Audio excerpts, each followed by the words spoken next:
Assalamualaikum warahmatullahi wabarakatuh. Halo, selamat sore teman-teman pengusaha kuliner sekalian dan selamat datang di Ospek, obrolan santai pengusaha kuliner. Bersama dengan saya Tia di sini selaku moderator yang akan menemani teman-teman semua selama 1 sampai 1,5 jam ke depan nanti.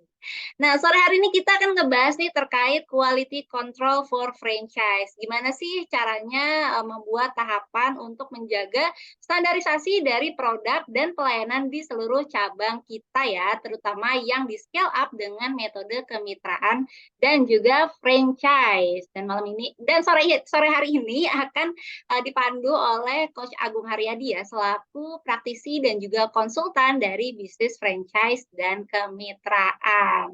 Tapi sebelum itu boleh dong, oh oke ada yang chat, gak ada suaranya, bisa connect dulu ya audionya untuk teman-teman yang nggak keluar suaranya.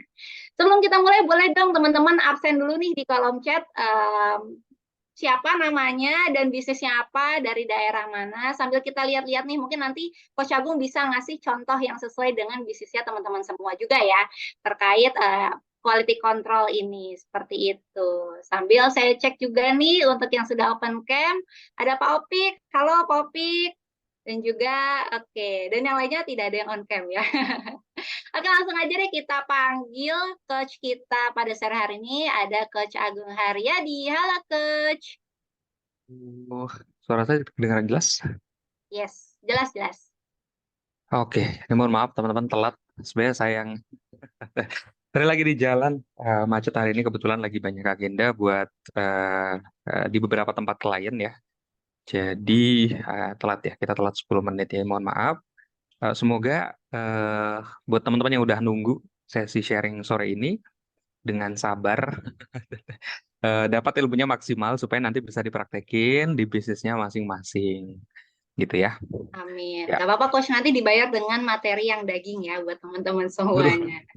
Oke, Coach. Mungkin boleh kasih introduction sedikit nih terkait quality control for franchise. Kita akan ngebahas apa sih sore ini? Seperti namanya quality control for franchise. Yang namanya quality control itu hanya bisa dijalankan apabila em, apa namanya ya, apabila kita sebagai owner itu tahu sebenarnya kita ngelihat outlet kita yang standar itu seperti apa. Jadi kita yang men-set ekspektasinya. Jadi kunci pertama dari quality control adalah ekspektasi owner. Outletnya itu dinilai baik apabila, contoh ya, saya ada satu klien yang bisnisnya masakan Sunda. Eh, Dinilai baik apabila seluruh karyawan menggunakan seragam dari atas sampai bawah. Dinilai baik apabila yang kedua adalah GoFood, GrabFood, ShopeeFood-nya aktif semuanya, nggak ada yang mati dan bahan bakunya ada semua, misalnya. Yang ketiga, dinilai bagus apabila seluruh bahan bakunya menggunakan merek sesuai dengan standar yang ditetapkan oleh pusat. Ya, jadi kunci pertama dari quality control adalah ekspektasi yang jelas dari brand owner atau pemilik. Ya, seperti itu. Karena dari situ kemudian nanti kita akan jabar-jabarkan tuh, ya, siapa yang akan menjalankan quality control, berapa banyak frekuensinya dalam sebulan. Hal-hal itu kan sebenarnya teknis ya. Tapi kalau misal teknis itu kita kerjakan atau kita jalankan, tapi sebelum kita mengetahui apa istilahnya tujuan utamanya, ya ekspektasi kita sendiri kita nggak tahu, ya nggak bisa, kita jadi bingung sendiri nanti. Yang benar jadinya gimana, seminggu sekali apa sebulan sekali quality control itu, yang oke yang seperti apa, apakah quality control itu pakai aplikasi atau manual aja atau pakai foto aja gitu ya. Jadi itu yang kemudian harus kita perjelas dulu ya, cakupan tentang quality control gitu. Berarti berangkat dari awalnya ya, Coach, terkait ekspektasi ownernya dulu nih, seperti apa. Kalau misalnya ekspektasi ownernya nggak terlalu tinggi, ya udah, berarti teknisnya juga tidak usah terlalu ribet dan lain sebagainya ya, Coach.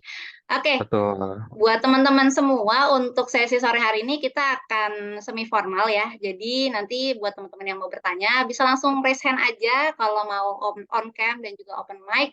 Dan yang nggak mau open cam dan open mic, tapi mau tulis di kolom chat aja juga boleh ya. Nanti setelah sesinya Coach Agung, kita akan buka sesi tanya jawab di mana kita akan diskusi bareng-bareng. Oke, Coach, boleh waktu dan tempat saya persilakan untuk Coach Agung menyampaikan materi. Oke, baik. Kasih saya waktu quality control itu di bagian mana ya? Oh, fundamental pertama. Oke, baik. Sebentar. Seperti ini mungkin ya. Ya, baik. Kira-kira kayak gini deh. Ini saya pakai Canva. Oke, teman-teman semuanya, yang namanya quality control itu adalah bagian tidak terpisah dari yang namanya bisnis franchise atau kemitraan. Coach Ya, Agung, yang maaf namanya mungkin quality. bisa di full screen, takutnya pada nggak kelihatan. Oh gitu. Oke, Di full screen mungkin. ini ya. Oke, cukup Oke, jelas ya. cukup jelas. Oke, baik. Oke, oke. Yang namanya quality control itu adalah bagian tidak terpisah dari bisnis franchise atau kemitraan. Yang namanya bisnis franchise atau kemitraan ya wajib untuk melakukan quality control. Jadi wajib untuk datang ke outlet, mengecek operasionalnya di sana. Yang apa namanya? Kalau saya sebut mengecek operasional, berarti cakupannya tuh semua. Jadi bukan cuma bahan baku, bukan cuma seragam karyawan, bukan cuma tampilan outlet dari luar, bukan cuma produk, semuanya. Ya, segala sesuatu yang bersinggungan dengan 5 indera konsumen itu yang kemudian kita cek, kemudian kita kontrol. Itu ya apa tuh? Yang mulai dari yang pertama adalah ya kulit. Ya, misal kulit kita nih, kalau misal kita ke konsumen kan kita bakal apa seperti apa kita ngerasanya kalau di outlet itu, terasa vibes-nya kurang kah ya, atau atmosfernya panas kah, atau nggak sesuai. Nah, yang nggak sesuainya itu seperti apa, kan kira-kira seperti itu. Nah, yang kedua adalah ya yang kita cap dengan lidah, jadi indera konsumen yang kemudian jadi patokan utama, ya seperti itu. Jadi kalau misal di franchise blueprint, em, apa namanya, tentang quality control itu ada pada bagian ini ya, ada pada bagian EOP. Jadi fondasi-fondasi yang ada di sini nih, atau EOP itu apa? EOP itu adalah Excellence Organization Performance. Jadi kalau kita ngomongin franchise, maka wajib hukumnya kita melakukan kontrol. Ya, itu udah nggak bisa ditawar. Ya, kecuali Anda pengen jualan gerobak doang. Jadi intinya Anda pengen buka opportunity atau bisnis opportunity aja, lalu kemudian apa ya, ya Anda fokus ke logistik, terus kemudian mitra dibiarkan berdagang aja, disesuaikan sama kemampuan mitra masing-masing, nggak dikontrol ya sudah silakan. Tapi siap-siap sama resikonya. Apa tuh resikonya? Ya 3 bulan lagi, 6 bulan lagi, paling banter setahun, paling tutup. Kecuali mitranya berkompeten.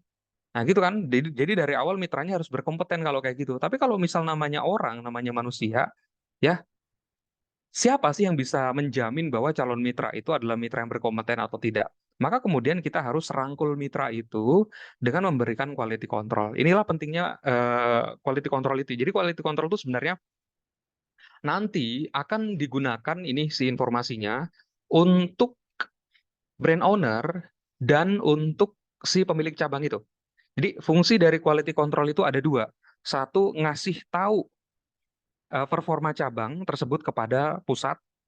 Yang kedua, ngasih tahu performa cabang tersebut kepada pemilik cabangnya. Jadi quality control itu memang dua arah. Tujuannya apa? Tujuannya adalah supaya ya apa yang diinginkan oleh pusat itu selaras dengan apa yang diinginkan oleh mitra. Masih ingat ya kunci utama kesuksesan bisnis franchise atau kemitraan, yaitu sinergi ya. Itu kunci kunci pertamanya tuh. Jadi kalau misal pengen bisnisnya bagus, bisnisnya lancar, maka harus sinergi. Anda sama mitra harus kompak ya. Kan gitu ya. Ya, supaya kompak sama mitra, berarti mitra juga harus sepemahaman sama Anda kan. Nah, quality control itu fungsinya untuk menghimpun informasi-informasi terkait pelaksanaan operasional. Jadi nanti itu akan digunakan oleh pusat dan akan digunakan juga oleh mitra untuk ngelihat, oh ternyata di outlet A, misal ya, di outlet saya ya, kebersihannya bagus, seragam karyawannya bagus. Oh tapi produknya nggak sesuai SOP, ayamnya keasinan, misal ya kalau ini outlet ayam goreng. Ya, ternyata ayam di outlet yang lain kan beda outlet beda performa ya. Di outlet lain, oh ternyata produknya bagus, kebersihannya bagus, pelayanannya bagus. Terus yang salah di mana? Yang salah ternyata jam bukanya nggak konsisten. Ya, kadang buka jam 9 pagi sampai 5 sore, kadang buka jam 12 siang sampai jam 9 malam. ya angin-anginan. Maka itu yang kemudian jadi patokan. Jadi quality control itu memang secara menyeluruh harus dilakukan. Maka checklistnya apa aja sih ya, checklist quality control itu? Ini kayaknya bukan ini materinya ya. Materinya yang ini aja. Saya nggak bikin materi hari ini karena cukup sibuk ya. Jadi ini aja kira-kira. Ini salah satu contoh form quality control. Jadi form quality control itu memang banyak sekali em, variabelnya. Ini ada 3 variabel ya. Yang pertama adalah merek bahan baku yang digunakan. Yang kedua adalah pelaksanaan SOP di lapangan yang dilakukan oleh operator gitu ya, kasir, waitress, eh, kokinya gitu ya. Lalu kemudian apa namanya pelaksanaan forum-forum kerja yang dilaksanakan sama manajer tokonya. Nah ini kan contoh aja ya. Di sini berarti ada tiga hal yang dicek ketika pusat itu melakukan quality control. Yang pertama adalah bahan bakunya ya. Ini contoh nih quality control berarti bahan bakunya yang dicek. Pertama kecap berarti harus pakai bango. Kalau ketika datang ke outlet mereknya bukan bango, pelanggaran apa bukan? Nah itu kan yang kemudian harus dijadiin apa namanya keputusan ya informasi itu. Garam mejanya harus pakai Revina. Ini saya bukan endorse ya. Maksudnya ini tuh contoh ya, ini contoh kira-kira di salah satu klien saya formnya seperti ini. Penyedapnya harus pakai Masako, minyak goreng harus pakai Bimoli, tepungnya harus pakai segitiga biru dan lain-lain dan lain-lain. Ini yang pertama, ini yang bahan baku. Ya, dan yang namanya bahan baku kan nggak boleh ditawar, terutama kalau ini misal kuliner. Ya, ini nggak boleh ditawar sama sekali nih. Kalau misal mereknya A, ya harus A. Nggak boleh. Kemudian ngambil sendiri mereknya dan segala macam. Maka pertanyaannya kemudian, kalau yang dinilai adalah bahan baku, maka tujuan penilaiannya adalah kualitas rasa. Bener ya? Harusnya ke situ tuh. Karena kita pengen cek kualitas rasanya sama apa enggak, mulai dari bahan baku yang digunakan. Kan kira-kira seperti itu. Jadi mulai dari hal-hal terkecil gitu ya. Semuanya kita cek. Nah ini yang pertama yang bahan baku. Yang kedua, ada 3 SOP nih. SOP upselling, grooming, sama briefing. Upselling itu, sorry, upselling itu, aduh deh. Oke, upselling itu adalah SOP untuk menawarkan apa namanya produk tambahan maupun produk yang tujuannya untuk meningkatkan penjualan, omset lah. Kira-kira seperti itu ya. Nah, kalau misal tidak dijalankan ketika si QC-nya ini datang ke outlet tapi ternyata nggak dilakukan, maka pelanggaran apa bukan? Nah, ini ya. Nah, ini kemudian nanti informasinya diberikan kepada mitra. Pantas aja Bapak omset outletnya kecil. Lah, wong kasirnya nggak pernah nawarin pulsa, nggak pernah nawarin apa gitu ya. Nggak pernah melakukan upselling ke minuman, nggak pernah melakukan upsize. Jadi bucket size-nya kan kecil banget tuh. Per konsumen yang harusnya bisa sampai 100.000 per pembelian gitu ya, per satu bill ya. Ini cuma 50.000 setengahnya, ya wajar. Yang namanya omset itu kan total cek dikali average per cek. Artinya ya total ceknya ada berapa konsumen, ada berapa transaksi dalam satu hari, dikali rata-rata per transaksi itu berapa. Omset kan kira-kira kan kayak gitu. Ya. Lalu yang selanjutnya ada SOP grooming. Apa tuh grooming? Grooming itu adalah tampilan dari atas ujung rambut sampai ujung kaki. Ya, kalau misal karyawannya harusnya pakai topi, pakai seragam, pakai sepatu, tapi ternyata pas nyampe di outlet rambutnya acak-acakan, nggak pakai topi, akhirnya apa? Masuk ke makanan tuh ke rambut. Terus bajunya harusnya pakai seragam kerja malah pakai baju futsal. Misal ya, itu ada aja tuh kayak gitu tuh. Kalau misal kita memang menemukan tuh ya, kalau kita rajin melakukan QC, jadi tahu tuh, pantesan aja omset outlet Bapak kecil. Karyawannya nggak niat jualan, seragamnya kotor, seragamnya nggak sesuai. Ya konsumen ilfil lah. Nah gitu ya. Lalu kemudian ada SOP briefing. SOP briefing itu artinya ya briefing. Artinya kalau misal karyawannya, terutama biasanya kalau karyawannya lebih dari 3 orang, rutin tuh briefing harus dilakukan setiap hari. Nggak ada briefing sama dengan nggak ada evaluasi. Nggak ada evaluasi sama dengan nggak ada perbaikan. Wajar omset outletnya turun terus, konsumen pada nggak puas. Orang selama ini banyak masalah tapi nggak pernah diperbaikin. Apa yang mau diperbaikin diomongin aja enggak, ya. Nah, dari mana kita taunya semua ini? Ya quality control. Kita datang langsung ke outlet, kita ngecek di situ, ngobrol sama karyawannya, temuin ke lapangan. Makanya yang namanya quality control itu, teman-teman, harus ada checklistnya. Datang ke outlet, itu udah tahu apa aja yang harus kita nilai. Gitu. Jadi bukan kemudian kita datang ke outlet, terus, oke, kayaknya bagus. Oke, kayaknya penjualannya rame. Oke, lokasinya oke. Oke, seragamnya udah lengkap. Nggak gitu. Jadi ada checklistnya. Nah, ini adalah 3 contoh variabelnya. Ya, kita ngambil contoh variabel lain, ya. Ini form quality control yang lain yang biasanya saya ajarin di franchise blueprint. Ini adalah checklist kebersihan dari awal buka toko sampai tutup. Ya, dari awal buka toko sampai tutup tuh apa aja yang harus dibersihkan. Ini contoh ya. Kalau misal ini restoran deh, katakanlah ini restoran, maka kemudian area depan ya, eksteriornya, lalu bagian kitchen di dalam, lalu bagian area bar, area service. Ya, ini contoh aja. Lalu ada kriterianya di sini. Kriterianya apa? Contoh area depan restorannya ya, di bagian luar itu bersih dan tidak berdebu. Bagian dalam ya, kitchen dalam misal kompor high pressure, berminyak, tidak bersih dan tidak berminyak. Ya, terus kasih keterangan kurang, cukup atau baik. Kurang tuh nilainya 1, cukup tuh nilainya 3, baik nilainya 5. Nanti jumlahin aja secara rata-rata, dihitung dari setiap poin-poin yang kita nilai, average-nya berapa. Idealnya kan kalau misal secara kebersihan nilainya 4 atau lebih besar. Kalau misal nilainya di bawah 4, berarti kan kebersihannya kurang. Berarti harus ada yang diperbaikin. Kan gitu. Nah, itu yang kemudian jadi contoh ya, checklist-checklist quality control. Kalau Anda melakukan quality control, insya Allah cabang-cabangnya mitra itu pada standar nantinya. Kenapa? Karena yang menilai itu kan pusat, objektif sekali penilaiannya. Mitra dikasih tahu, Pak, outlet Bapak itu bagus di bagian ini, bagus di bagian ini, kurang di bagian ini. Nah, itu semua kan ada formnya. Nah, ini contoh aja teman-teman kalau misal kita pakai form manual seperti ini. Jadi tujuannya adalah memberikan informasi kepada pusat maupun kepada mitra pemilik outletnya, ya, bagian mana yang perlu diperbaiki gitu ya, sehingga kita bisa mengambil keputusan itu yang tepat sasaran. Contoh, alatnya rusak, ketika quality control dicek, wah produknya gosong, kenapa? Alatnya rusak, penggorengannya nggak standar. Berarti keputusan apa yang dilahirkan? Beli alat baru, kan gitu.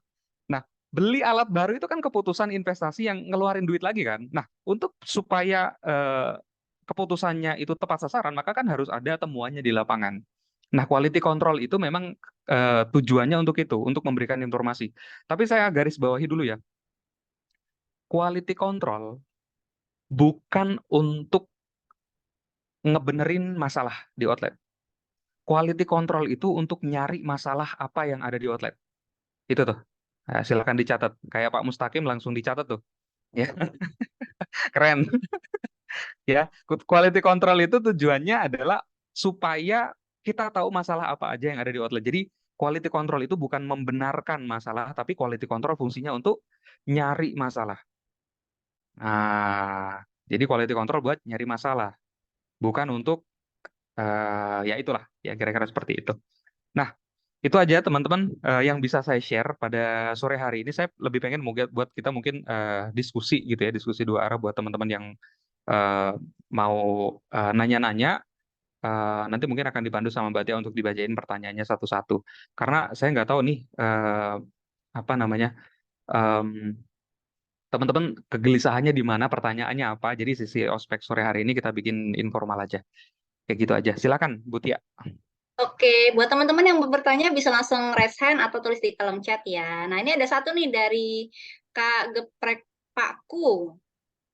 Sudah raise hand, apakah mau bertanya? Boleh kita unmute dulu nih. Kak Geprek Pakku.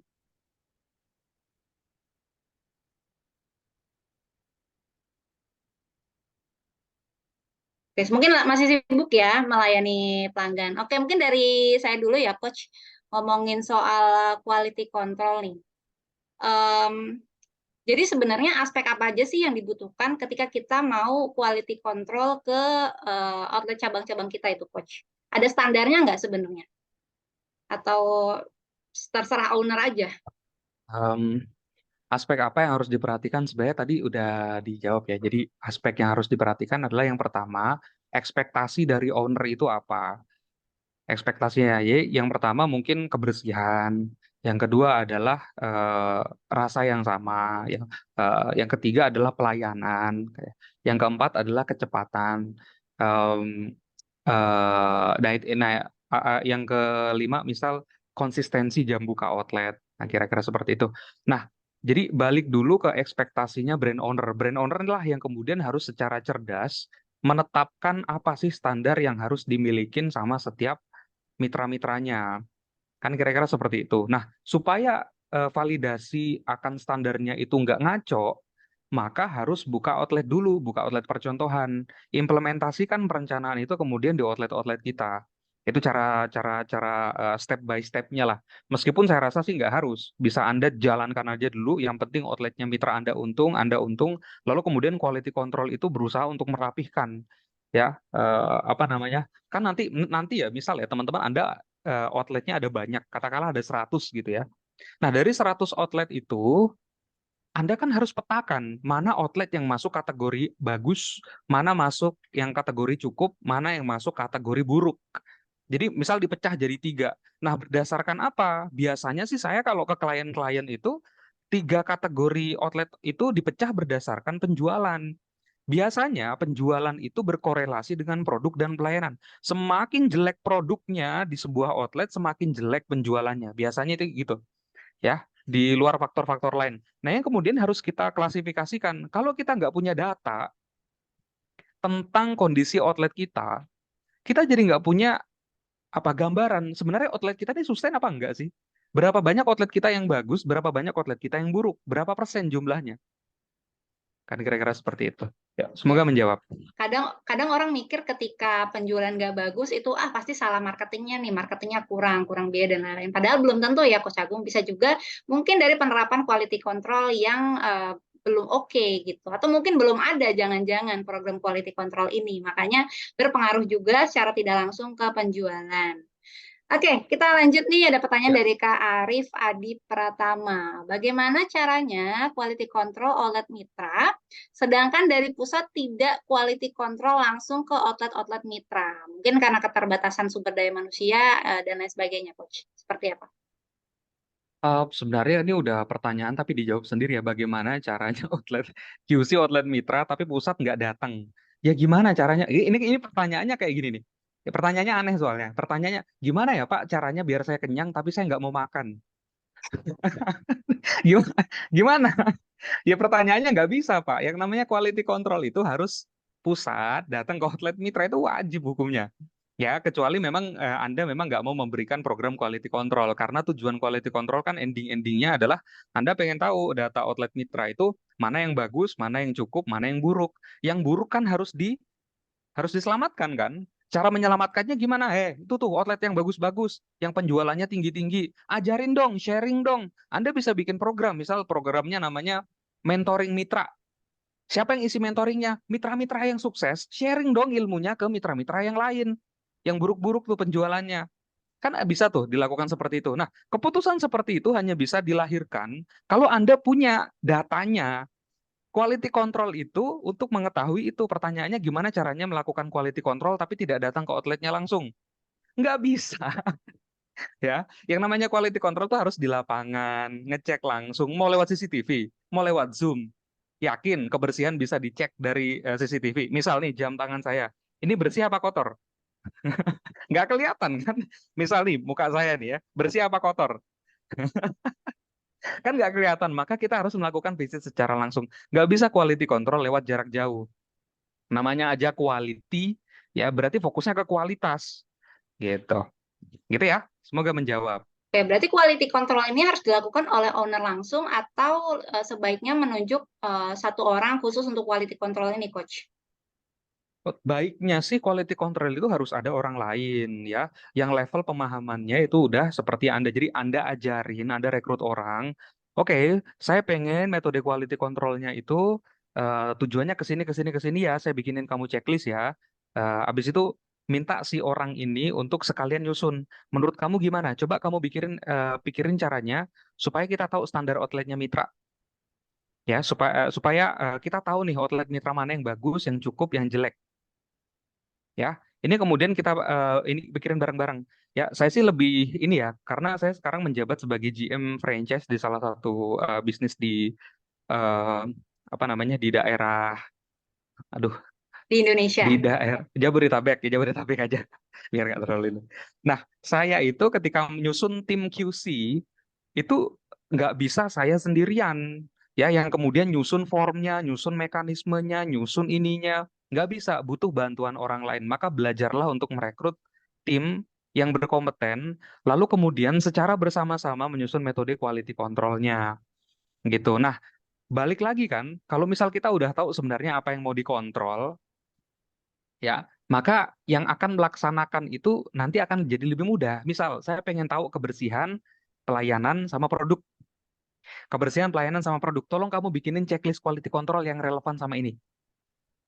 Ya, kemudian si eksekutor ini, tim Anda ini kan akan menyusun timnya, akan menyusun checklistnya, lalu kemudian Anda tinggal ngasih apa misal revisi atau misal ngasih perbaikan, ya, karena lebih mudah untuk mendelegasikan pekerjaan ya daripada Anda terjun langsung ke lapangan. Karena kalau Anda posisinya mendelegasikan, Anda masih punya space ruang berpikir untuk ngasih feedback. Tapi kalau Anda yang mengerjakan secara langsung, energinya udah habis. Nggak ada lagi ruang buat mikir kan gitu. Nah, gitu kira-kira ya cara buat rekrutnya. Saya sih sarankan jangan dilakukan sendiri, tapi rekrut tim ya, Oke. gitu. Semoga Kalau menjawab. kalau problemnya adalah budget perusahaan belum mencukupi nih coach untuk nge-hire satu orang khusus quality control, itu seperti apa? Ya jangan. Quality control itu kan untuk menstabilkan, bukan untuk scale up. Tahap pertama sebelum quality control ya profit dulu. Artinya bisnisnya secara model udah oke, maka kemudian kita biayai kegiatan quality control kita melalui profit. Kan gitu. Contoh, profitnya 500 juta, quality control cost-nya keluar 10 juta per bulan untuk akomodasi, untuk kemana-mana, tapi profitnya 500 juta dulu, baru ada quality control 10 juta per bulan. Kan kira-kira gitu. Jadi nggak bisa kita melakukan quality control, tapi secara cost nggak make sense. Artinya profit kita sebenarnya nggak cukup. Gitu. Jadi kalau misal outletnya masih terlalu dikit, misal cuma tiga ya, ya kalau tiga mah jangan quality control. Anda dulu yang datang ke outlet-outlet ngecekin langsung, ngajarin langsung. Yang penting tujuan operasionalnya tercapai dulu. Udah profit, mekanismenya udah oke, SOP-nya udah oke, silakan scale up banyak cabang dan susun quality controlnya setelahnya. Gitu. Jadi quality control itu bukan prioritas ketika di awal. Quality control itu alat untuk menstabilkan bisnis franchise Anda. Gitu tuh. Ya, semoga menjawab. Oke, ini dari KM Abdurrafi, idealnya penerapan quality control perbandingannya dengan profit seperti apa, Coach? Misal profitnya Ini sekian lompat-lompat baru bisa, pertanyaannya ya. nggak apa-apa kan nyambung sama ini, Coach. Oh iya sudah. Nyambung sama yang tadi soalnya. Oke, silakan. Iya tadi. Jadi Idealnya idealnya, penerapan quality ya, control ketika perbandingan profit yang bagaimana, Bang? Quality control itu sebenarnya budgetnya ya. Budget untuk quality control itu 2% dari revenue. 2% dari revenue itu tuh budget quality control. Ya, yang saya sarankan segitu. Kalau dari revenue kan berarti masih omset tuh. Nah, kira-kira profitnya harus berapa? Nah, profit yang ideal untuk bisnis franchise atau kemitraan di HO di pusat itu kalau bisa masih ngambil 25%. Itu minimumnya tuh. Ya kalau kalau misal nggak tercapai ya berarti Anda harus capai tuh profitnya 25%. Contoh, omsetnya 5M per bulan. Berarti profit bersihnya di pusat dari jualan bahan baku, dari pembukaan cabang, ya dari royalti misal. Pokoknya total-total ya omsetnya 5M per bulan, profitnya itu bersih untuk perusahaan setelah dikurangin sama beban sewa, gaji karyawan pusat, karyawan produksi dan lain-lain itu 25% ke atas. Berarti berapa? 25 kali 5. Berarti 1,2 miliar, 1,2 miliar, 1 miliar 250 juta. Gitu tuh. Jadi terus budget quality controlnya berapa? Budget quality controlnya kan 2%. 2% dikali 5 miliar berapa? 100 juta. Nah, itulah kira-kira.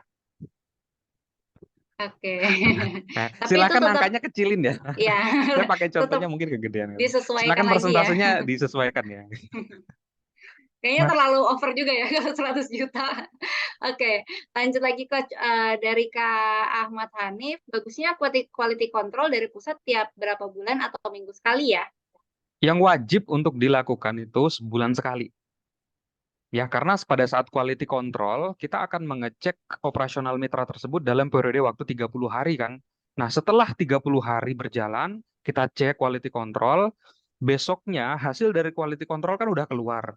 Nah, kemudian kita berikan hasil quality control itu kepada mitra dan kita berikan mitra itu sekitar 20 hari untuk memperbaiki outletnya sesuai apa yang ditemukan pada saat quality control. Gitu. Jadi sebulan sekali itu yang wajib. Gitu.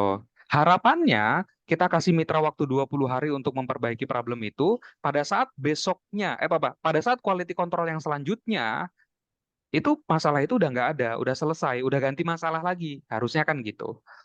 Mm-mm. Ya, semoga menjawab. Oke, lanjut dari Kak Ika Mustika. Coach mau nanya, misalnya kita sudah Ya. bikin checklist seperti yang Coach jelaskan tadi, tapi ternyata di setiap cabang tidak melakukan checklist tersebut. Kira-kira apakah ada punishment atau mungkin ada reward bagi mitra yang sesuai standar, dan kira-kira dalam bentuk apa saja punishment dan rewardnya? Oke. Untuk rewardnya yang paling gampang kita berikan adalah yang paling tidak memberatkan untuk kita. Untuk reward ya, reward dari mitranya bagus. Ya, kita harus berikan sesuatu yang nggak berat bagi kita, tapi menguntungkan untuk mitra. Apa kira-kira? Bahan baku. Anda kasih bahan baku gratis bonus, misal untuk 100 porsi, karena performanya bagus selama 3 bulan berturut-turut, itu bisa kan? Menguntungkan untuk mitra karena mitra masih jualan lagi. Menguntungkan untuk Anda karena cost-nya kecil. Ya, daripada Anda ngasih feedback, cashback duit gitu ya, itu kan berat. Itu misal contoh rewardnya. Contoh reward yang keduanya bisa Anda undang untuk jadi narasumber si mitra yang kemudian outletnya standar tadi dan menceritakan kesuksesannya gitu ya. Jadi kesempatan untuk dia nyari pahala jariah ya lewat ngajar, lewat ilmu yang bermanfaat. Tapi untuk pusat juga seneng gitu ya. Maksudnya mitra-mitra yang lain yang buruk-buruk performanya jadi terilhami. Kan kira-kira seperti itu. Nah, itu kira-kira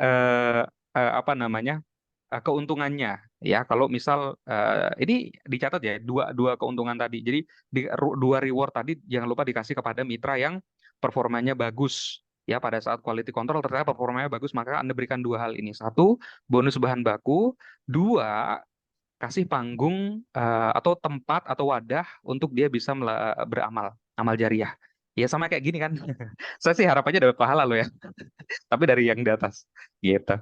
Nah, yang kedua kan sanksi nih. Sanksinya apa untuk mitra yang kemudian nggak menjalankan checklistnya atau kita ketika kita ngecek di outlet operasionalnya berantakan lah. Ya, checklist ini sebenarnya yang ngerjain bukan outlet, Pak, Bu. Checklist-checklist ini yang ngerjain adalah orang pusat. Orang pusat datang ke outlet, ngecek performanya berdasarkan checklist ini. Jadi checklist-checklist ini bukan dikerjakan sama yang di outlet, tapi pusat. Nah, pertanyaannya kemudian, ketika di checklist ini banyak temuan-temuan dan hasilnya jelek, ya hasilnya kurang, outletnya kotor, terus produknya nggak sesuai standar, bahan bakunya beli di luar, maka apa yang Anda lakukan? Ya mitranya dikasih teguran.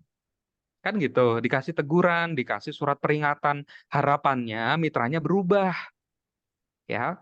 Harapannya mitranya berubah. Tapi kalau misal mitranya nggak bisa diajak kerjasama, pakai merek Anda tapi bahan bakunya belanjanya sembarangan, kan merek Anda ikut rusak.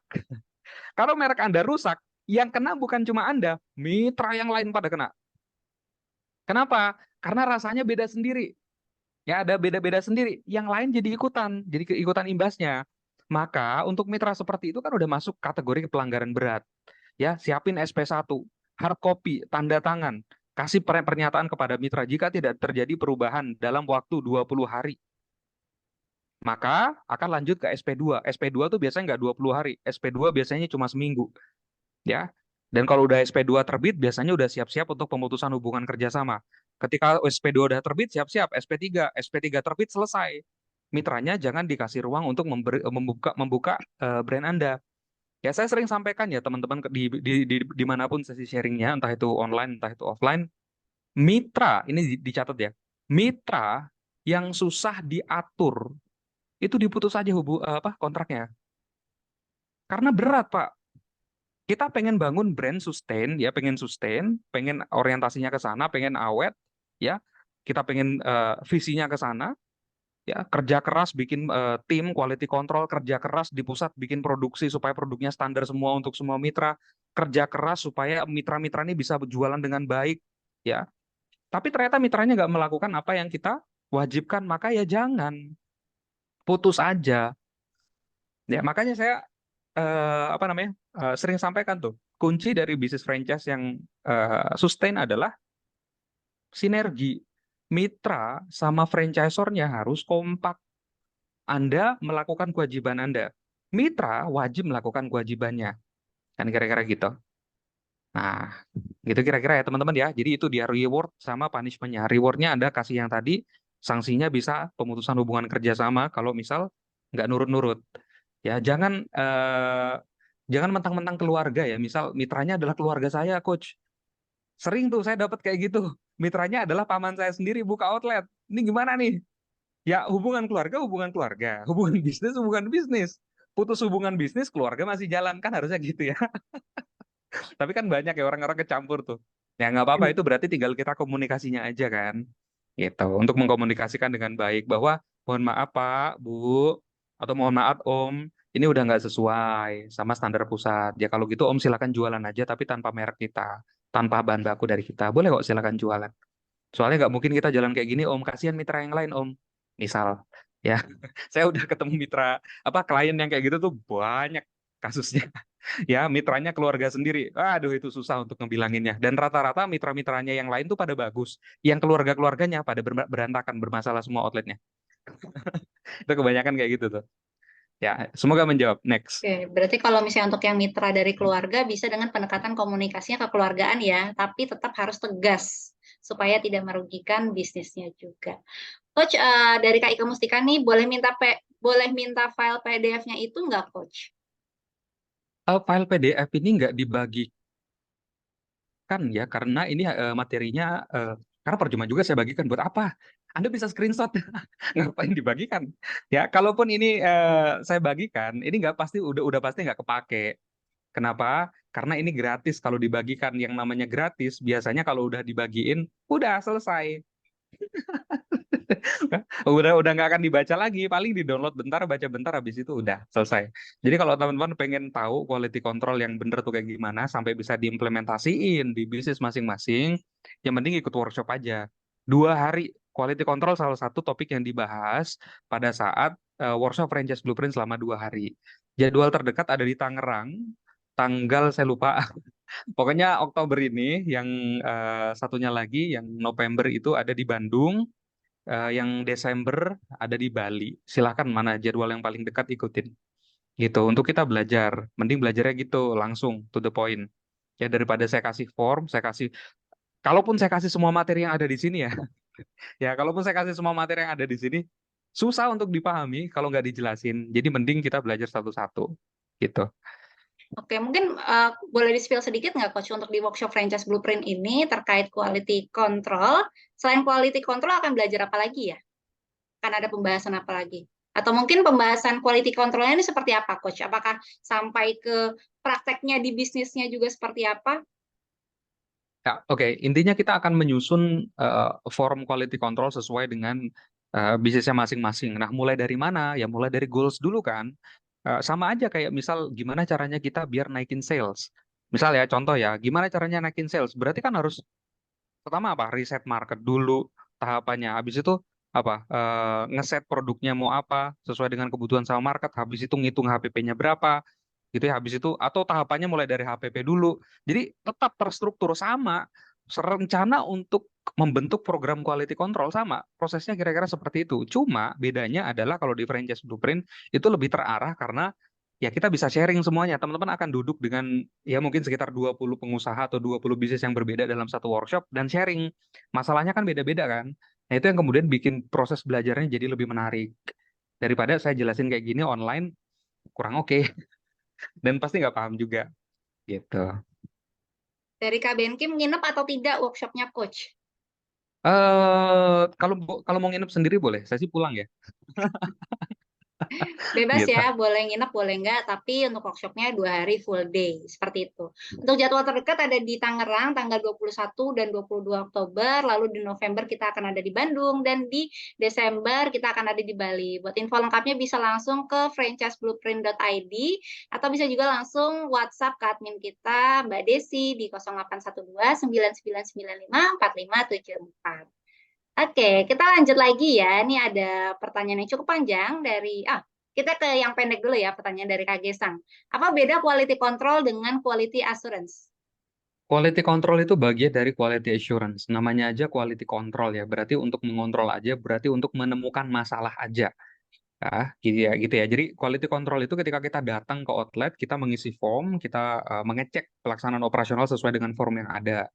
Quality assurance itu bagian dari quality control karena yang namanya quality control itu nggak selesai, kan harus ada yang mengeksekusi kan. Nah, yang mengeksekusi ini adalah bagian dari quality assurance itu. Nah, setelah dieksekusi, misal ya, misal saya kasih contoh aja biar gampang deh. Salah satu outlet klien saya katakanlah yang jualan masakan Padang deh, ya, yang jualan masakan Padang. Nah, pada saat di quality control datang ke outlet di formnya dicek, oh ternyata yang bermasalah cuma satu, yang bermasalah di bagian produk. Produknya banyak yang basi. Nah, itu ketemuan quality control. Jadi quality control itu melahirkan masalah, ya. Lalu kemudian solusinya berarti apa? Solusinya adalah mendatangkan orang trainer, orang pusat untuk datang ke situ untuk ngajarin gimana caranya pengelolaannya atau nggak harus mendatangkan orang pusat bisa solusinya via kayak gini nih ini kayak gini nih WhatsApp nih WhatsApp lagi.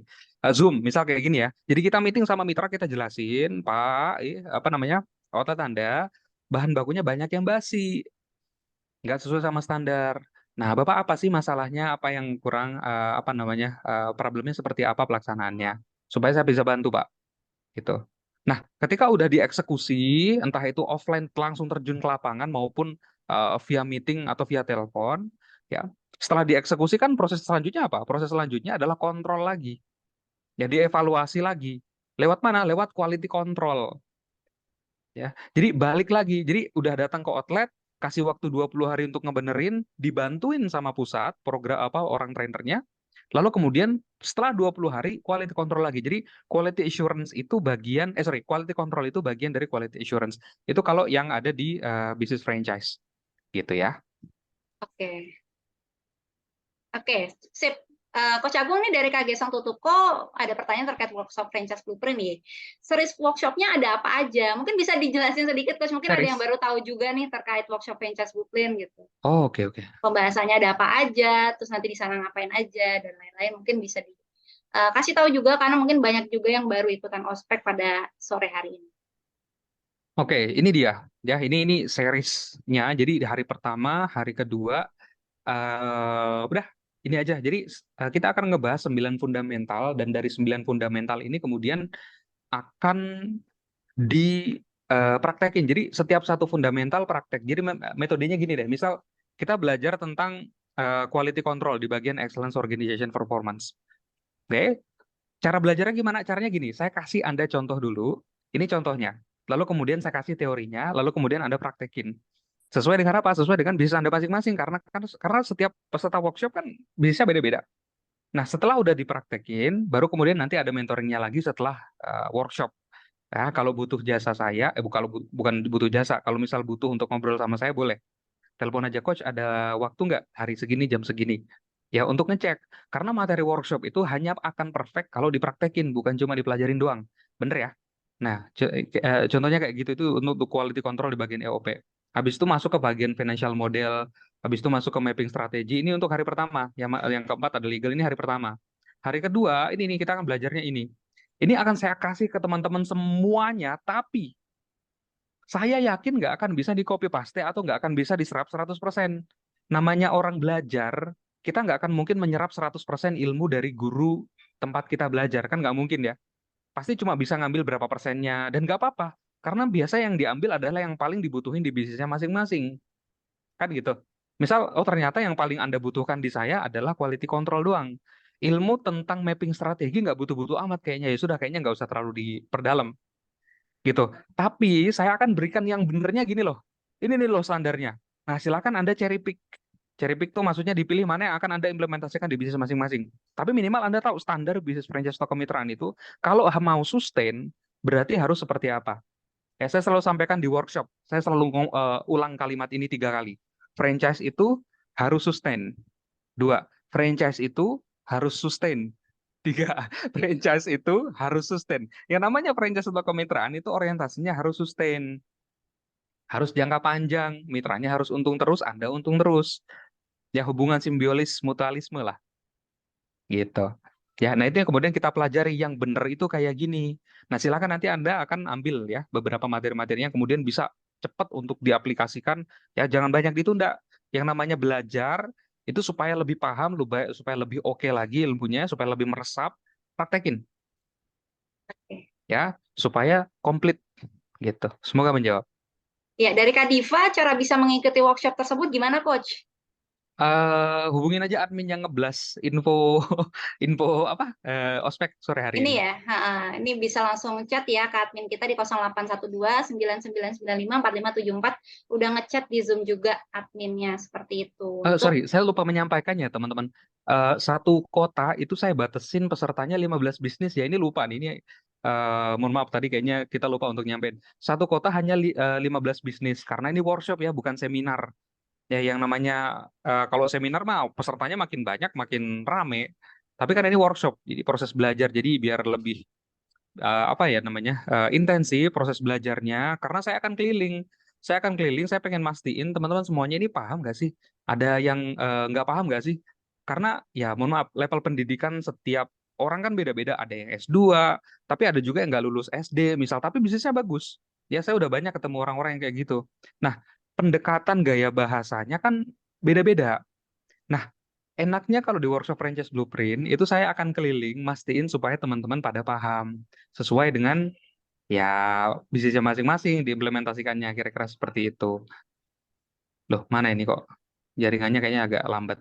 Saya mau ngasih foto lama ya. Ya udah intinya itu.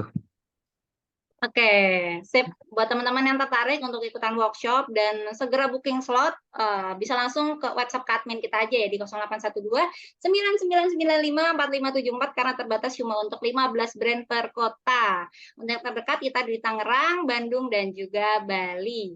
Oke, kita lanjut ya ke tanya jawab, Coach Agung. Dari Kak Melisa nih, ada cukup banyak pertanyaannya. Poin pertama, quality control sebulan sekali itu sifatnya sidak atau on schedule? Mendadak atau terjadwal? Sifatnya on schedule. Kenapa? Uh, on schedule itu artinya disiapkan oleh pusat supaya kita bisa apa istilahnya ya menjadwalkan human resource yang kita punya untuk melakukan visit. Karena kalau outletnya banyak, yang namanya quality control tuh nggak bisa ngedadak. Nah, tapi untuk perkiraan waktunya ke mitra, kita nggak bocorin exact harinya berapa. Jadi yang namanya quality control itu kita kasih range. Oh, antara tanggal 18 sampai tanggal 25 misal. Jadi range gitu. Gitu. Jadi nggak bisa ngesidak di luar tanggal itu. Tapi minimal kan mitra bisa siap-siap. Ya, tapi jangan juga Anda kasih range tapi dari tanggal 1 sampai tanggal 30 lah. Itu mah bukan ya tapi oke lah ya. Saya rasa Anda apa namanya? Nangkep ya maksudnya ya. Gitu. Semoga menjawab. Kenapa mitra harus kita berikan waktu untuk siap-siap, Coach? Bukankah lebih enak kalau misalnya mendadak nih, tiba-tiba kita datang, jadi kondisi real outletnya lebih jelas gitu, seperti apa? Hmm, kalau kita datang pada saat kita nggak memberitahukan hal tersebut ya, kita nggak menyampaikan bahwa kita akan datang, biasanya ada apa ya namanya masalah operasional. Kan kita nggak tahu ya di outlet itu ada berapa orang karyawan. Terus kebetulan yang diberikan mandat untuk jaga outlet karyawan baru, misalnya ya, karyawan baru kan nggak familiar sama sekali dengan metode-metode yang ada di outlet ya. Nah kira-kira seperti itu. Kecuali kalau misal karyawannya ada banyak. Ya, udah pasti manajernya ada di situ, udah pasti karyawan lama banyak di situ, ya silakan Anda lakukan sidak. Tapi kalau karyawannya dikit, cuma 1 orang atau 2 orang doang jaga dalam satu waktu, maka harus dijadwalin. gitu. Supaya apa? Supaya Anda nggak dikira lagi mau melakukan penipuan. Karena banyak saya temukan kayak gitu, mitra-mitranya klien tuh banyak ditipu katanya orang pusat, padahal bukan. Nah, itu kan itu yang kemudian kan harus kita hindari ya. Gitu. Kalau misal karyawannya dikit, harus terjadwal, kasih range dari tanggal berapa sampai tanggal berapa. Tapi kalau karyawannya banyak, sidak nggak apa-apa. Gitu. Oke, Semoga sip. menjawab. Pertanyaan kedua dari Kamelisa, apakah jika ada mitra yang memang ketika quality control jelek, berapa lama dia harus memperbaiki? Tadi sudah dijawab ya, di 20 hari. Dan Ya, 20 apakah hari. apakah ada training ulang dari pusat untuk membantu outlet? Training pulang oleh pusat untuk ngebantu outlet. Pertanyaannya saya, kenapa Anda nggak bikin training center dari awal? Ya, yang namanya training center atau fasilitas untuk memberikan training itu wajib hukumnya, fardu ain. Ya, kenapa? Karena ya kalau nggak punya training center, gimana caranya kita memastikan bahwa setiap outlet itu karyawannya berkompeten? Ya, yang namanya training center itu adalah indikasi bahwa bisnis franchise kita memang serius. Kita jadwalin aja, misal setiap hari Senin dan hari Kamis itu akan ada training center. Training centernya pasti jalan. Kalau 100 outlet mitra Anda, kalau Anda punya 100 outlet mitra dan yang bermasalah ada 30, kan mereka tinggal ngirim aja. Ya, kalau misal 30-30-nya itu adalah karyawan baru semua. Gitu ya. Jadi proses trainingnya bisa efisien, bukan ngajarin satu-satu gitu ya. Supaya misal mereka tahu SOP-nya, itu akan sangat meribetkan sekali. Anda kalau punya 30 mitra yang bermasalah dari 100 gitu ya, jadi 30%-nya harus dibenerin, butuh berapa hari itu? Ya, belum lagi kalau dalam satu hari itu, ya iya kalau paham semua ya materinya. Kalau enggak, harus visit ulang lagi. Ya, kalau 2 hari harus untuk satu outlet, 30 outlet kan 2 bulan tuh baru beres. Ya, bayangin mitra yang paling belakangan dapat giliran harus nunggu 2 bulan ya baru bisa dapat kunjungan dari pusat. Jadi training center itu harus ada. Nah, training center itu seperti apa? Apakah harus nyewa ruko yang gede? Apakah harus nyewa bangunan yang gede? Enggak juga.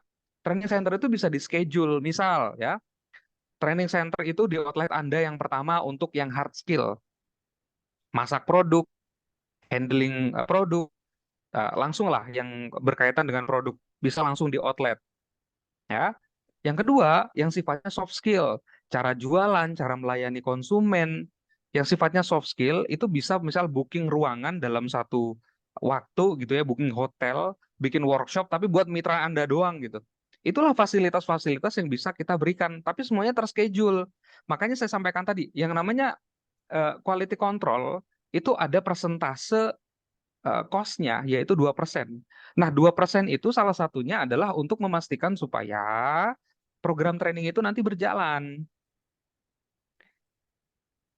Paham atau pusing? Ya sudah, ya. Semoga menjawab ya. Oke, jadi kan di awal kita pasti ada training ya, Coach. Berarti ketika misal memang ada yang bermasalah, ya udah kirim aja ke pusat untuk ditrainingkan lagi ya, supaya sesuai standar. Betul ya, Coach? Tadi di training center itu. Nah, training Ya, center ini sekalian langsung banyak nih outlet yang bermasalah, nggak usah dikunjungin satu-satu. Gitu ya, Coach? ya, betul. Oke, lanjut. Pertanyaan selanjutnya dari Kamelisa nih, yang ketiga, berapa lama batas teguran ketika outlet tidak sesuai dengan quality control sampai kita pemutusan hubungan kerjasama? Oke, SP1 1 bulan durasinya, SP2 1 minggu. SP2 nggak ada perubahan, maka masuk SP3. Jadi total durasinya adalah 1 bulan, 1 minggu. Oke. Jelas ya? Oke, dan apakah kita bisa mencantumkan semuanya di perjanjian kerjasama, di mana jika diputus karena memang outlet salah, kita sebagai pusat tidak perlu mengganti rugi apa yang mitra sudah investasikan? Oh iya ya, saya rasa itu wajib ya, malah wajib. Saya rasa untuk dicantumkan dalam perjanjian kerjasama bahwa kalau mitra gagal memenuhi standar, maka kita akan berikan kesempatan itu kepada calon mitra yang lain ya untuk daerah tersebut. Saya yakin di sini teman-teman pengen setiap mitra tuh jaraknya berjauhan ya. Kenapa? Karena kalau outletnya berdekatan takutnya kan kanibal. Nah, karena jaraknya berjauhan, minimal misal 2 kilometer, maka kan jumlah outlet yang Anda bisa buka itu kan terbatas. Gitu ya. Karena jumlahnya terbatas, maka setiap mitra harus memenuhi standar. Kenapa? Kalau misal penjualan dia bagus, pendapatan kita dari menjual bahan baku juga ikutan bagus. Sebaliknya, kalau jualannya dia jelek, bukanya angin-anginan, suka karyawannya nggak masuk, pelaksanaan operasionalnya berantakan, gitu ya. Ya udah, berarti Anda kasih teguran. Ya, kenapa? Karena Anda rugi. Harusnya Anda bisa jualan bahan baku lebih banyak ya, tapi ternyata malah enggak. Harusnya Anda bisa ngebangun brand, ya melakukan penetrasi, ternyata enggak. Ya, gitu ya. Semoga menjawab. Oke, lanjut Coach dari Kak Gesang nih. Berapa biaya workshop franchise blueprint? 3,5 juta per orang untuk 2 hari. Oke, sip. Nanti bisa langsung ke admin aja ya. Coach Agung nih mungkin mau di-mention dulu terkait foto yang sudah terloading. Bagaimana, sorry? Ini kan fotonya udah ke-load nih, Coach Agung. Mungkin ada yang mau Oh diceritakan ya, dulu. oke ya, ini kira-kira bentuk mejanya kira-kira seperti ini, teman-teman. Jadi bentuk mejanya letter U, terus nanti saya akan keliling. Ini yang di Solo ya, kalau yang ini yang di Jakarta. Jadi saya akan keliling, saya akan mastiin teman-teman semuanya paham setiap fundamental-fundamental yang kita bahas. Gitu. Jadi ini enaknya kalau franchise blueprint itu adalah ya kita langsung praktek di situ, kita langsung ngobrol. Karena saya nggak tahu ya, Anda bingungnya di mana. Jadi jadi saya akan samperin mejanya satu-satu. Gitu. Setiap kali praktek seperti itu. Saya akan keliling, saya akan mastiin paham Pak. Oh paham, paham Pak. Oh, ini belum coach yang kayak gini gini gini gini. Bagian ini apa ya coach maksudnya misalnya kayak gitu. Itu boleh. Ini yang kemudian kita diskusikan bersama dan ini saya rasa kewajiban saya untuk memastikan semuanya paham. Kalau setelah selesai workshopnya masih nggak paham, masih ada mentoring. Inilah fasilitas franchise blueprint yang banyak dimanfaatin sama alumni-alumninya. Masih bisa mentoring, hubungin saya. Tapi saya nggak tahu kenapa ya. Yang mentoring itu dikit biasanya. Yang beneran eksekusi yang mentoring. Yang ikutan workshop cuma karena penasaran sama ilmunya kadang-kadang agak kurang. Ya, maka saya rekomendasikan pada teman-teman kalau bisa setelah selesai workshop, yang berniat nih untuk ikutan workshop, jangan lupa untuk ikutin mentoringnya. Mentoringnya gimana caranya? Private, one on one. Bukan mentoring grup Anda bersepuluh atau misal kayak ospek nih ada 40 orang yang ikutan. Nggak gini. Ini mah bukan mentoring. Ini namanya apa nih? Webinar. Jadi mentoring one on one. Ya, satu-satu. Gitu. Cukup? Oke, sip. Buat teman-teman semua ada pertanyaan. Oke, dari Kak pengguna Zoom nih. Workshop kuota 15 itu 15 brand atau 15 orang, Coach? Semisal satu brand yang hadir 2 orang bisa? Oh iya, bisa. Maksimal satu brand itu 3 orang. Maksimal. Ya, jadi 15 Satu brand. brand atau satu bisnis itu 3 orang maksimal. Oke, yang hadir 2 orang bisa ya. Lanjut, Gesang Tutuko. Biaya mentoring masuk charge, Coach Agung? Iya, biaya mentoring itu gratis ya. Jadi kalau sudah ikutan workshop Franchise Blueprint, setelah workshop, misal seminggu setelahnya mau mentoring, coach bisa nggak ikutan apa? Saya mau mentoring, gitu. Oh boleh, silakan. Tinggal kita cocokin jadwal aja. Misal malam jam 8 atau malam jam 7 atau malam jam 9. Saya bisanya mostly malam ya karena di luar jam kerja aja. Karena di waktu kerja saya juga masih menjabat sebagai GM franchise di salah satu perusahaan pabrik roti di Bekasi. Gitu. Gitu ya. Oke, oke. Jadi gratis ya teman-teman semua untuk mentoring nanti include di biaya franchise blueprint itu. Ya, Lanjut Coach Agung nih dari Kak Ben Kim, biaya workshop per merek atau per orang? per nggak per orang, Per orang. Ya, per per orang. orang. Kalau misalnya berdua, bertiga nanti bisa dapat harga khusus. Bisa langsung chat admin Oke. kita aja. Gitu. Oke, sip. Eh, ada lagi nih yang mau bertanya? Kita cek dulu nih. Ada. Kak Mustaqim mungkin ada yang mau ditanyakan nih, kan dari tadi nyatet banyak ya. Mungkin ada mau sharing-sharing terkait quality control dan lain-lain, boleh. Oke, langsung hilang. Oke. Oke, teman-teman, saya hitung sampai 3. Ada yang mau bertanya nih? Bertanya lagi, kalau enggak kita... Oke, dari Kamelisa, tanggal berapa franchise blueprint-nya? Coach Agung mungkin bisa di-show slide-nya. Saya lupa tanggalnya. Ibu aja, silakan. Buka aja franchiseblueprint.id. Oke, untuk tanggal untuk tanggalnya di Tangerang itu di 21 dan 22 Oktober. Nah, itu dia. Untuk di Tangerang 21 dan 22 Oktober, di Bandung di 14 dan 15 November, dan di Bali tanggal 12 dan 13 Desember 2023. Bisa langsung booking di kota terdekat dari tempat tinggalnya teman-teman masing-masing. Seperti itu. Oke, Coach Agung, mungkin ada satu pertanyaan nih dari saya ya. Dari semua materi yang disajikan di Franchise Blueprint, apa sih ilmu atau teori yang paling membekas untuk para peserta gitu, yang biasanya banyak ditanyain atau uh, yang paling menarik lah gitu? Oke, saya rasa sih itu balik lagi ya. Ada yang mereka udah paham finansial, ketemu materi tentang legal, oh menarik banget. Ada yang udah paham legal, udah punya SPKU. Tapi ketika ketemu sama materi finansial, oh itu menarik banget buat mereka. Jadi saya rasa beda-beda ya kasusnya. Kenapa? Kenapa saya tahu beda-beda? Karena setiap orang yang mentoring sama saya, yang udah selesai franchise blueprint dan mentoring sama saya, itu topiknya yang dibawa beda-beda.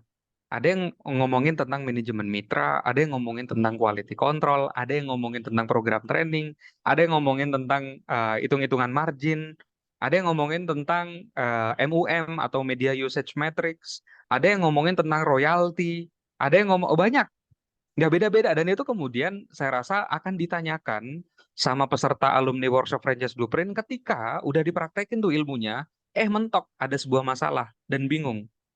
Nah, disinilah fungsinya mentor, fungsinya saya untuk ngebantu teman-teman. Tapi mentoring itu bukan saya yang nyari ya, teman-teman yang nyari saya ya. Ya, jadi bukan saya yang nyari. Nah, ayo nih, siapa nih? Misal Pak Mustaqim, udah belum gitu ya? Nggak gitu, tapi Pak Mustaqim datang ke saya buat nanya gitu. Contoh ya, contoh kira-kira gitu. Coach ada waktunya nggak mau jam segini hari ini? Saya pengen diskusi tentang royalti, misal. Ya kira-kira gitu. Ya, semoga menjawab. Oke. Coach Agung dari Kak Ardi Widi Nugroho. Ada syarat bisnis kuliner yang bisa ikutan franchise blueprint, kayak omset udah berapa, udah berdiri Oh berapa ada. lama, Saya lupa lagi ngomong tadi. atau biasanya yang ikut kondisi bisnisnya seperti apa? Oke, bisnis yang baru jalan saya rasa sih nggak apa-apa. Asal bisnisnya itu masuk kategori minuman, tahu goreng, roti, Thai tea, ya, bisnis-bisnis yang marginnya tebel. Itu boleh. Ya, tapi untuk bisnis-bisnis di luar yang marginnya itu tadi, marginnya nggak begitu tebel, tapi baru mulai, saya nggak rekomendasiin. Jadi umur bisnis untuk ikutan workshop franchise blueprint minimal, minimal ya, minimal banget itu 3 bulan. Ya itu mau karena kalau bisnis sebelum jalan atau baru masuk masih tahap ide, jangan ikutan workshop karena ini banyak praktek. Ikutnya seminar aja, seminar-seminar atau misal kayak gini nih ya, webinar kayak gini aja. Ya, kalau misal bisnisnya belum jalan jangan ikut workshop. Kenapa? Karena kita banyak ikut banyak banyak ngitung, banyak praktek. Prakteknya apa? Ya berdasarkan bisnisnya masing-masing. Susahnya kalau bisnisnya belum jalan, apa yang mau diinput? Ya, misal mau ngitung margin, margin saya berapa ya coach? Yang nggak tahu. Misalnya ya coach ini saya apa produk saya apa aja yang dimasukin ya saya nggak tahu produk anda apa gitu. Jadi bisnisnya harus jalan dulu baru ikutan workshop franchise blueprint, tapi kalau belum jalan sama sekali saya nggak sih nggak rekomendasikan ya gitu. Oke, kalau misalnya memang misal baru jalan 1 bulan nih, dan memang visi jangka panjangnya adalah mau di-franchise-kan. Jadi ikut franchise blueprint ini sambil belajar fondasinya dulu pelan-pelan coach untuk menyiapkan mungkin Oh tahun bisa depan bisa, baru akan. Itu boleh ya coach? boleh boleh aja silakan. Jadi kalau misalnya memang visinya adalah mau di-franchise atau dimitrakan, itu boleh ya teman-teman. Tapi at least banget bisnisnya sudah ada.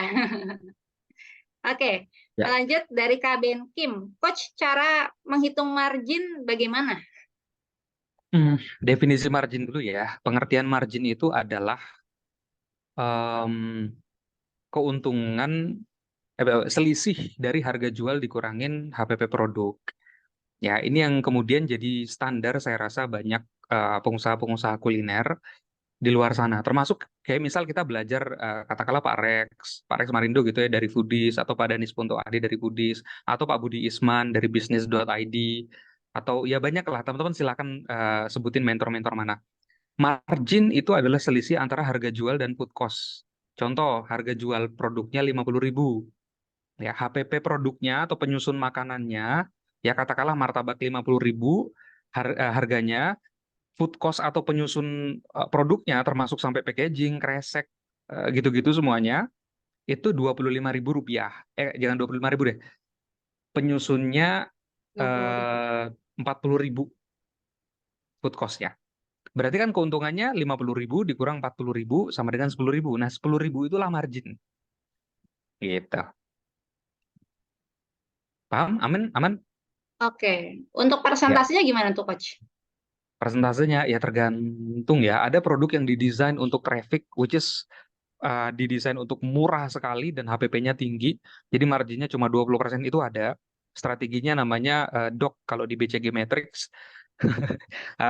Kalau misal produknya apa namanya kebalikannya gitu ya, HPP-nya kecil, marginnya tinggi banget, terus harganya mahal, itu namanya produk star.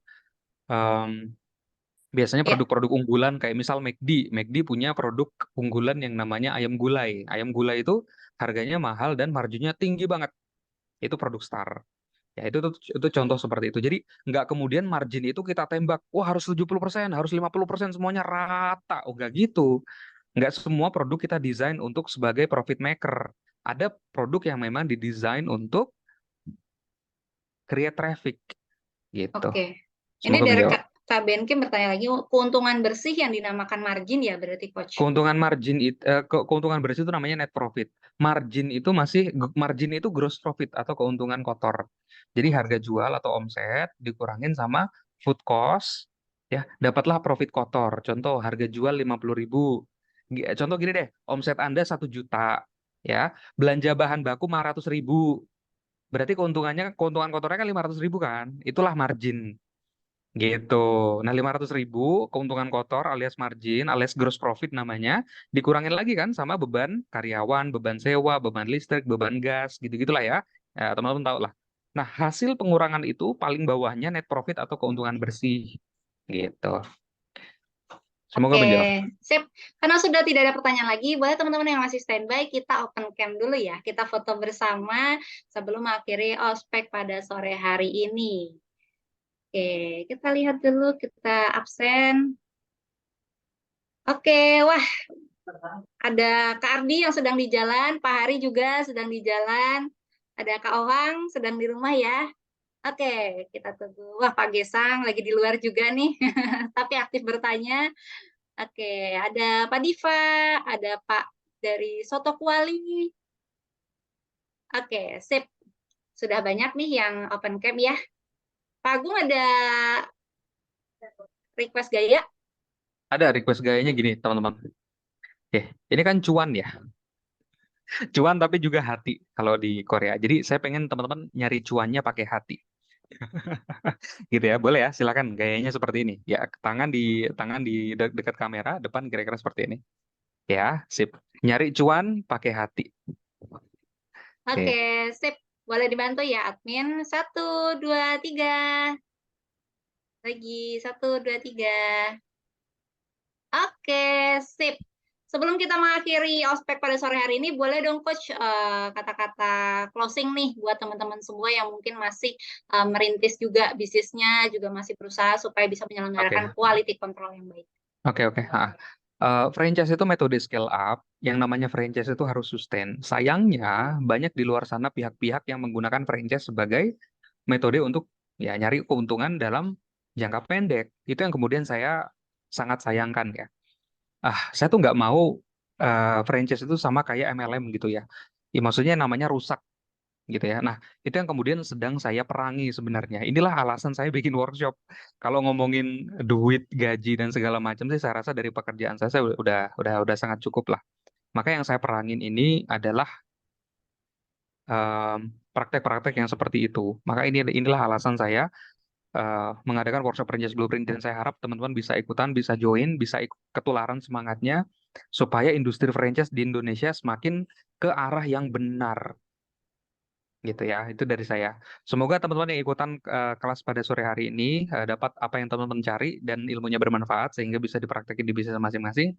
Saya tutup, saya akhiri dari saya sendiri. Assalamualaikum warahmatullahi wabarakatuh. Waalaikumsalam warahmatullahi wabarakatuh. Baik teman-teman, banyak yang bertanya ya terkait record. Nanti recordnya akan kita upload ya di YouTube-nya Pengusaha Kuliner ID. Buat yang ketinggalan sama acara-acara kita sebelumnya juga terkait ospek maupun kelas-kelas online kita lainnya, itu semua ada di YouTube Pengusaha Kuliner ID. Nanti linknya juga akan dibagikan di WhatsApp group. Dan buat teman-teman yang tertarik untuk ikutan belajar fundamental bisnis franchise dan kemitraan dari nol dan supaya sustainable ya, long term untuk jangka panjang, bisa ikutan workshop franchise blueprint. Untuk detailnya bisa langsung japri ke admin kita di WhatsApp di 0812 9995 4574. Baik, saya Tia pamit undur diri. Wassalamualaikum warahmatullahi wabarakatuh. Bye-bye semuanya.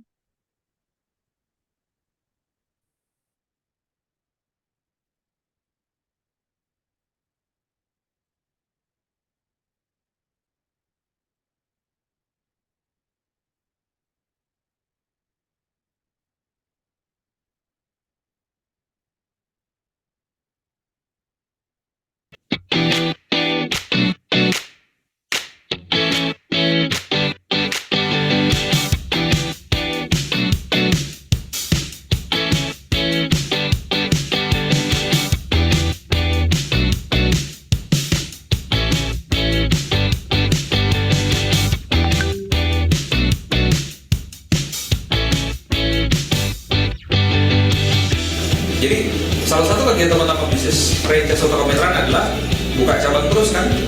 Nah, proses pembukaan cabang ini harus dibentuk dalam sebuah timeline supaya satu kali pembukaan cabang itu rapi, nggak ada yang kelewat, nggak ada itu kemudian tiba-tiba udah mau grand opening, billboardnya nggak ada lah. Misal ya, udah mau grand opening tapi tabung gas nggak ada misal ya.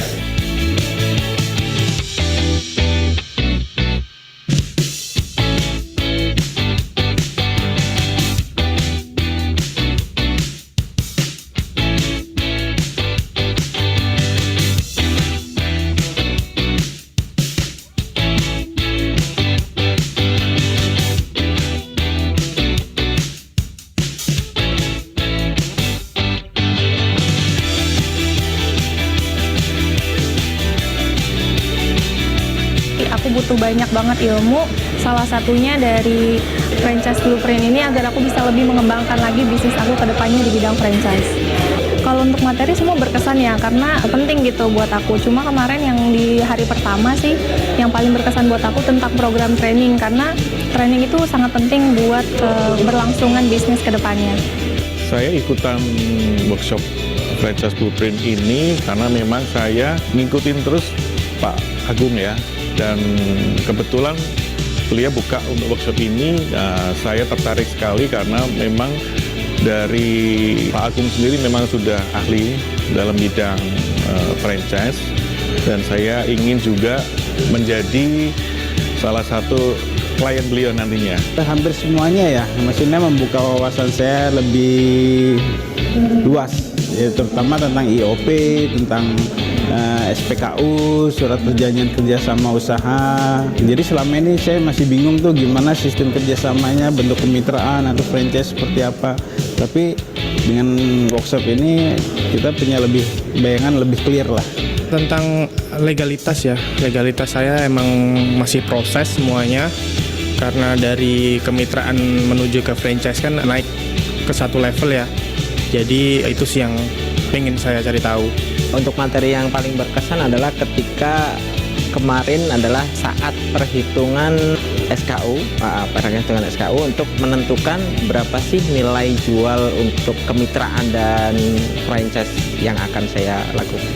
Saya kira dari beberapa seminar saya lihat di sini ini sangat, maksudnya best practice banget ya untuk kita memulai menjadi pengusaha ya, dan betul-betul kita bukan hanya teori ya, artinya kita praktek, kita bisa meruntunkan apa yang harus kita setup di awal sampai dengan apa yang harus kita lakukan untuk mengembangkan brand tersebut.